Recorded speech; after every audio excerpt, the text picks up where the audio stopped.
Hello students, welcome back in biology classes with Maurya sir. और ये revision class है students आपकी। जैसे कि आपको पता ही है कि आपके एग्ज़ाम्स आने वाले हैं, तो उसके लिए मैं आपके लिए कुछ शॉर्ट टाइम में रिवीजन की वीडियोस लेकर के आया हूँ। और उसमें इस शॉर्ट टाइम में रिवीजन के थ्रू आप कम समय में अपना रिवीजन कर सकते हैं। अपने एग्ज़ाम के लिए आप बहुत ही बेहतरीन और एक अच्छे से रिवीजन कर सकते हैं। जैसे कि मैं आज आपके सामने लैब प्रोसेस चैप्टर का रिवीजन करने जा रहा हूँ। मैं तो लैब प्रोसेस चैप्टर जो शुरुआत होती है स्टूडेंट्स इसकी, ये होती है लैब प्रोसेस से लेकर के और एक्सक्रीटरी सिस्टम तक। एक्सक्रीटरी सिस्टम तक आपकी यानी ये चैप्टर खत्म होता है। तो स्टूडेंट्स, मैं आपका ज़्यादा समय ना लेते हुए मैं आपको बताने जा रहा हूँ कि लैब प्रोसेस के बारे में। देखिए, लैब प्रोसेस आखिर होती क्या है कि जो शरीर को, जो लैब को यानी कि डिमांड होती है लैब प्रोसेस, ठीक है, लैब को चलाने के लिए जो हमें कंटेंट चाहिए होते हैं वो, और उसको चलाने के लिए यानी जो न्यूट्रिएंट्स की जरूरत पड़ती है हमें, ठीक है, वो सोर्स से मिलता है, हमें प्लांट प्रोडक्ट से मिलता है, एनिमल प्रोडक्ट से मिलता है, ठीक है। इसके अलावा लैब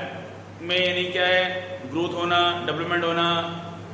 ठीक है, रिप्रोडक्शन होना, ये सभी चीज़ें यानी कि मायने रखती हैं। इसी के लिए हम इसे कहते हैं लैब प्रोसेस कहते हैं। अब स्टूडेंट, जैसे कि लैब प्रोसेस में जैसे कि हर तरह के ऑर्गेनिजम्स हैं, हर एक किसी की लाइफ है, और उस एक ये प्रोसेस है जिसको चला करके रखना है हमें। तो इस प्रोसेस को आगे चलाने के लिए हम जैसे बताने जाएंगे आज आपको लैब प्रोसेस में फूड से लेकर के, यानी क्या है कि फूड आता कहाँ से है। तो देखिए, सबसे पहले देखेंगे कि फूड आता है प्लांट से, और प्लांट से फूड जब आता है तो इसमें प्लांट जो यूज़ करते हैं वो आपके कंटेंट्स होते हैं, करीबन 5 से 6 करीबन कंटेंट रहते हैं, जिसमें कि आपका एक तो कार्बन डाइऑक्साइड होता है, वाटर होता है, सनलाइट होती है, क्लोरोफिल होता है, मिनरल्स होते हैं, ठीक है, और कुछ यानी क्या है ऐसे ऑर्गेनिजम्स यानी जो हेल्पफुल होते हैं उसको चेंज करने के लिए, जैसे कि बैक्टीरिया वगैरह हो गए, जैसे कि उस तरह के जो यूजफुल होते हैं टू प्लांट्स में, यानी क्या है फूड बनाने के लिए। तो स्टूडेंट्स, जैसे कि कार्बन डाइऑक्साइड में जैसे कि प्लांट्स यानी यूज करते हैं तो क्या बनाते हैं, फूड बनाते हैं। इस फूड को यानी कि कहते हैं हम ग्लूकोज कहते हैं, और उस ग्लूकोज के थ्रू यानी क्या होता है आप और ये ऑक्सीजन बन जाती है, और ऑक्सीजन को इसको हम यानी ये रिलीज जाती है एनवायरनमेंट में, और इसको हम यूज कर लेते हैं। ये इस तरह से यानी कि देखेंगे आप कि प्लांट्स के अंदर इस तरह से ही होता है, ठीक है। इसके अलावा जैसे देखेंगे स्टूडेंट्स आप कि अब ये फूड जब बन जाएगा तो इस फूड को यानी कि कौन यूज़ करेगा, यानी कि हम यूज़ करेंगे, और ह्यूमन बीइंग्स हैं, और में ऐसे बहुत सारे और भी एनिमल्स हैं जो यानी कि प्लांट प्रोडक्ट खाते हैं, ठीक है। ये तो इस प्लांट प्रोडक्ट से यानी क्या है डेवलप होकर के एनिमल्स तैयार होते हैं, और एनिमल्स भी यानी क्या करते हैं कि अपना फूड मतलब वो दूसरों के फूड के लिए काम में आते हैं। और इस तरह के यानी जो ऑर्गेनिजम्स होते हैं उन्हें हम बोलते हैं हर्बीवोर्स, कार्निवोर्स और ओमनीवोर्स, इस तरह के कहे जाते हैं, ठीक है ना ये। और इस कुछ हमारे जैसे कि स्कैवेंजर्स भी होते हैं, ठीक है। तो ये इस तरह के यानी कि न्यूट्रिशन यानी कि लेते हैं। अब न्यूट्रिशन की बात आती है तो न्यूट्रिशन यानी क्या कहते हैं, न्यूट्रिशन इस तरह का होता है कि जिसके अंदर बैलेंस डाइट फूड हो, यानी कि उसके अंदर आपको मिल्क, एग और इसमें हर तरह के प्रोटीन्स, जैसे दाल है, आपके सब्जियां हैं, ग्रीन वेजिटेबल्स हैं, सैलड वगैरह है, ठीक है, ये सभी यानी कि कंटेंट उसके अंदर यानी कि मिले, उसे बोलते हैं न्यूट्रिशन कहते हैं। तो अच्छा यानी कि फूड की मिलना, दैट इज कॉल्ड न्यूट्रिशन। अब न्यूट्रिशन के यानी कई सारे टाइप्स हो जाते हैं कि जैसे देखेंगे आप holozoic nutrition, autotrophic nutrition, parasitic nutrition, ये सभी यानी न्यूट्रिशन के टाइप्स होते हैं, ठीक है, सेप्रोट्रॉफिक न्यूट्रिशन। तो स्टूडेंट्स, ये सभी यानी न्यूट्रिशन के बारे में है। अब हमें जैसे कि देखना है कि न्यूट्रिशन के बारे में, यानी न्यूट्रिशन सबसे पहले यानी कि होता क्या है कि न्यूट्रिशन यानी कि किस अंदर होता है। जैसे कि हमारे यानी जो सिलेबस में है उसमें हम पढ़ेंगे न्यूट्रिशन इन अमीबा में पढ़ेंगे। तो अमीबा यानी न्यूट्रिशन जब लेता है तो यानी कि वो जो होलोजन न्यूट्रिशन होता है उसके थ्रू लेता है ये। और होलोजन न्यूट्रिशन जो होता है स्टूडेंट वो 5 स्टेप्स में होता है। एक तो होता है हमारा इंजेक्शन, ठीक है, injection, digestion, absorption,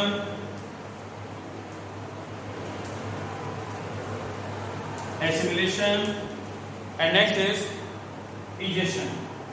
okay students, ये होलोजन न्यूट्रिशन का यानी कि 5 स्टेप्स में डिवाइड किया हुआ न्यूट्रिशन है, और जिसमें कि मैं आपको बारी बारी से थोड़े से यानी इसके बारे में बताना चाहूँगा कि इंजेक्शन जो होता है आपका उसमें फूड का इंटेक होता है, डाइजेशन में फूड का डाइजेशन होता है, एब्जॉर्प्शन में यानी फूड का एब्जॉर्प्शन किया जाता है, एसिमिलेशन में मतलब इसमें ग्रोथ होती है, और इंजेक्शन में इसमें यानी कि फूड जो होता है वो एग्जिट आउट हो जाता है बाय द एक्सक्रेटरी ऑर्गन्स के थ्रू, यानी वहाँ से निकल जाता है।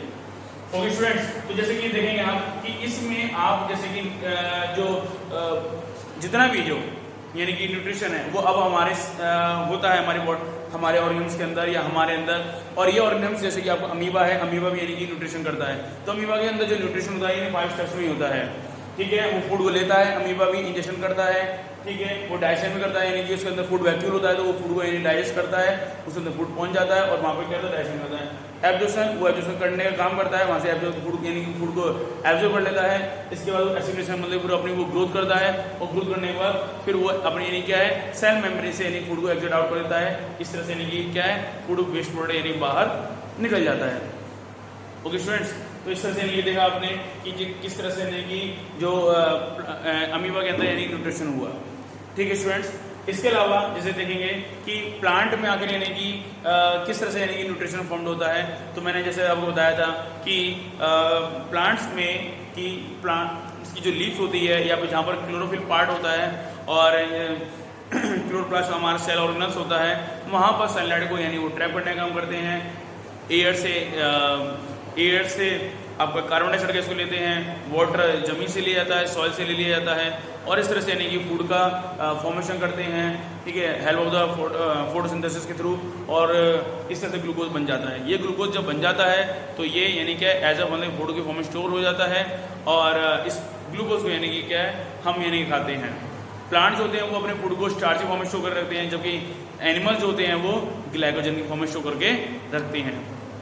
अभी सारा फूड जो है स्टूडेंट्स कि ये सब फूड को अब हम यानी कि ले रहे हैं, जैसे कि अमीबा ने लिया, अमीबा जैसे कि फूड को यूज़ करता है, ठीक है, ऐसे ही यानी क्या हम भी यानी कि ह्यूमन बींग्स हैं, हम भी यानी यूज़ करते हैं। तो सारे के सारे यानी कि जैसे कि जो एनिमल्स हैं वो कोई फूड नहीं बनाते हैं, ये सब यानी कि डिपेंडेबल रहते हैं प्लांट्स के ऊपर, इसलिए यानी क्या कहते हैं हम कि हम हेटरोट्रॉफिक एनिमल्स हैं, और जो कि प्लांट जो हैं वो हमारे यानी हम हेटरोट्रॉफ्स हैं, और जो प्लांट जो हैं वो ऑटोट्रॉफिक होते हैं, यानी ऑटोट्रॉफ्स होते हैं, ऑटोट्रॉफिक न्यूट्रिशन करते हैं, यानी खुद फूड आपका फूड बनाते हैं,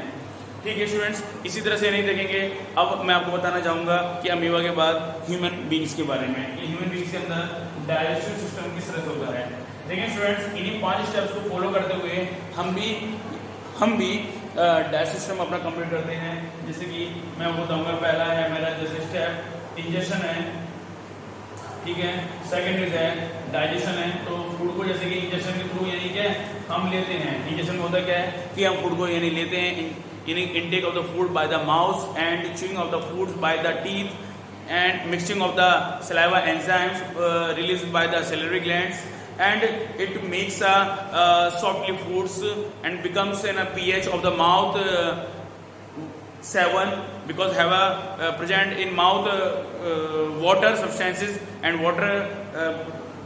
gives pH 7. So after that food goes throughout esophagus, also called alimentary canal, ठीक है, फूड पाइपिंग जिसे हम कहते हैं। और इस तरह से नहीं क्या है फूड हमारा पहुंचता है स्टमक के अंदर, और स्टमक से यानी क्या है स्टमक में जहाँ आप देखेंगे कि फूड है ना में वहाँ से पहुँचता हुआ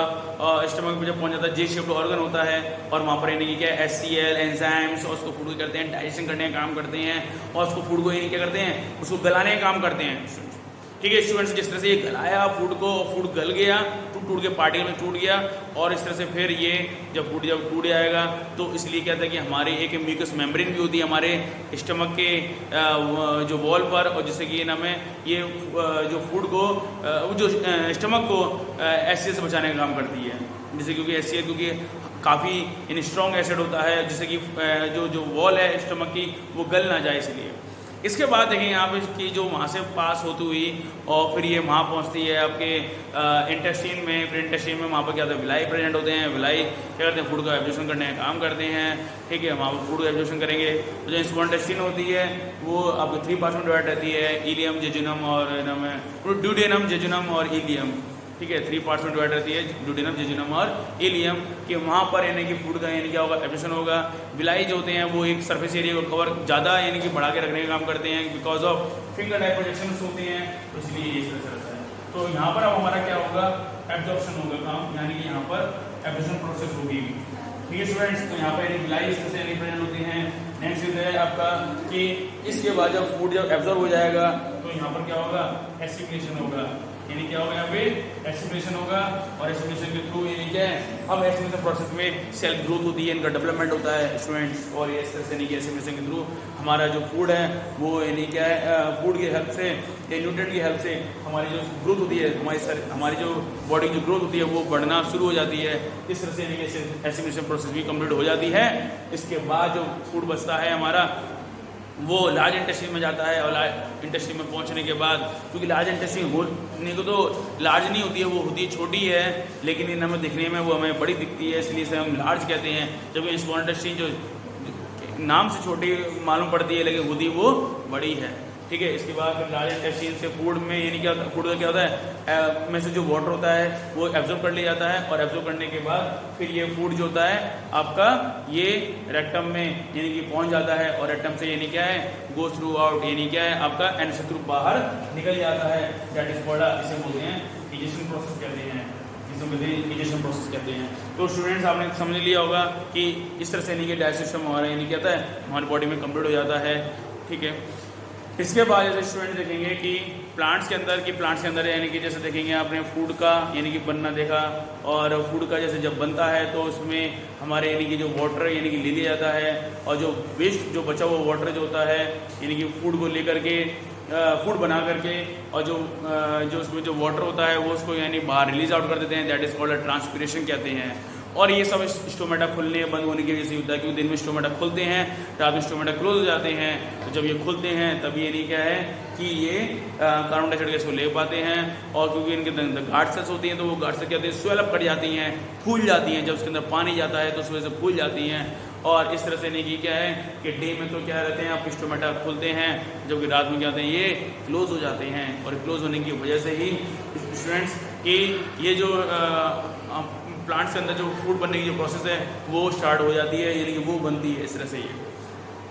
इसके बाद स्टूडेंट जैसे देखेंगे आपके डेंटल के बारे में देखेंगे, डेंटल कैरीज तो बहुत ही छोटा टॉपिक है। डेंटल कैरीज में हमारे जैसे कि क्या है कि फॉर्मूला एक आप बहुत ही जनरल सा फॉर्मूला है, उसको याद रखिएगा स्टूडेंट्स की। जैसे कि यहाँ पर मैं फॉर्मूला लिखता हूँ ICPM इस तरह से, और यहाँ पर शॉर्ट लिखता हूँ ये, उसके ऊपर लिख दिया करें 2 1 2 3, यानी कि ये होता है, यानी इसे बोलते हैं इंसीजर, केनाइन, प्रीमोलर और मोलर कहते हैं। इस तरह से यानी कि क्या है कि आपका ये फूड यानी कि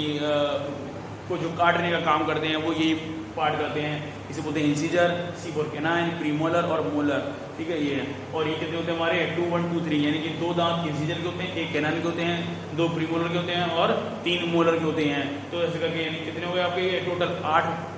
टीथ हो गए, यानी 8 दांत इधर होते हैं, 8 दांत इधर होते हैं, और 8 ही इधर नीचे वाले होते हैं, और 8 ही इधर नीचे वाले होते हैं। 8 और 8 16 16 16 और 2 32 हो गए, यानी टोटल यानी कितने हो गए हमारे, यानी कि 32 टीथ्स होते हैं, और जो यानी कि करते हैं हेल्प करते हैं फूड को यानी क्या करने, काटने का, यानी इसको चबाने का, उसको ग्राइंडिंग करने का काम भी करते हैं। इसके अलावा स्टूडेंट्स जैसे देखेंगे आपके टीथ में यानी कि जो पार्ट होते हैं उसमें यानी कि टीथ के ऊपर डेंटाइन यानी कि कवरिंग होती है, इसके अंदर एक पल्प होता है, डेंटाइन जो ऊपर की यानी कवरिंग होती है जिसमें यानी कि आप डेली ब्रश जो करते हैं वो ये रहता है। इसके अंदर यानी क्या है पल्प होता है, और जहाँ पर यानी क्या है आपको यानी कि वेसल्स, ब्लड वेसल्स होती हैं, जहाँ पर यानी क्या है कि नर्व से यानी कि दांत अगर आपका खोखला हो जाता है तो उसमें अगर आप टच कर देते हैं तो सेंसिटिविटी बहुत तेज़ी से होने लगती है, तो वो ड्यू टू द उसी की वजह से ही होता है ये। ठीक है, इस तरह से स्टूडेंट्स जैसे आप देखेंगे कि जो दांतों में हमारा यानी क्या है कि ऊपर की जो हमारा जो दांत होता है वो कैल्शियम का बना होता है, और इसलिए काफ़ी स्ट्रॉन्ग विल होता है ये।